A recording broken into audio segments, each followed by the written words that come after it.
Me and Debbie would kind of go around and around about this, but she's known for being the EVP specialist. And she was just there was something about the way she was able to go into a location and run a recorder and just get an EVP response. It was just amazing.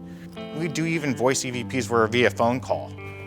If we were in a location, she would actually call in and we'd do an EVP session. So it was just something about that. I know that she had a lot of paranormal activity at her apartment when she first got into the field. And I know every house that she's kind of lived in, she's had paranormal activity.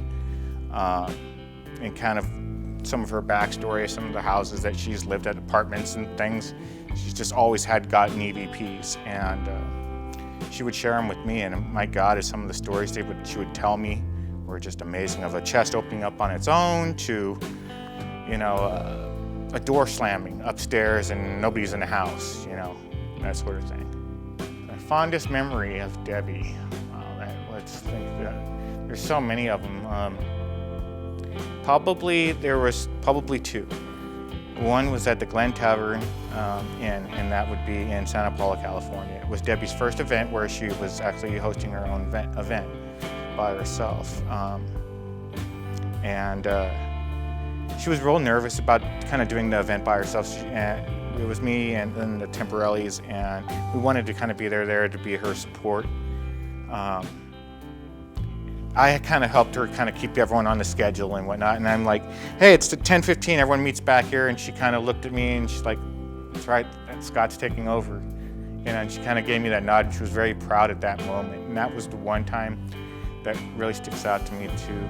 She's like, that's right, I've taught him well. She was really very, very proud. And then probably after the Copper Queen, we kind of sat there and talked until 6 or 7 o'clock in the morning about what just happened. The bed lifting up and slamming down. And me never being in the paranormal field, I didn't really know how to deal with it. I was kind of, you have that paranormal hangover where you just don't know how to handle the process, what just happened to you. She really kind of took after, and she called me after I got home. Hey, are you okay? We just want to make sure that you're okay, because I know that's a very traumatic experience to go through. So the day that it happened, a friend of mine that works for Live Paranormal actually called me and said, hey, I have some bad news for you. The day before, she actually called me. Just checking on you to see how you're doing. We hope you're feeling okay. And I know you wanted to touch base, so we'll be home most of the day. The number, the number's on your caller ID. So I hope you're doing well and get some rest. Right, bye. That was the last. I have her voice still where she tells me she's thinking about me, and I kept it on my phone.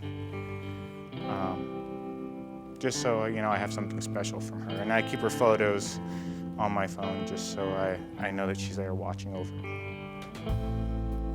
It's about keeping her memory alive, and I'm not trying to do this in a disrespectful way. I'm trying to do this so that way it has something for her.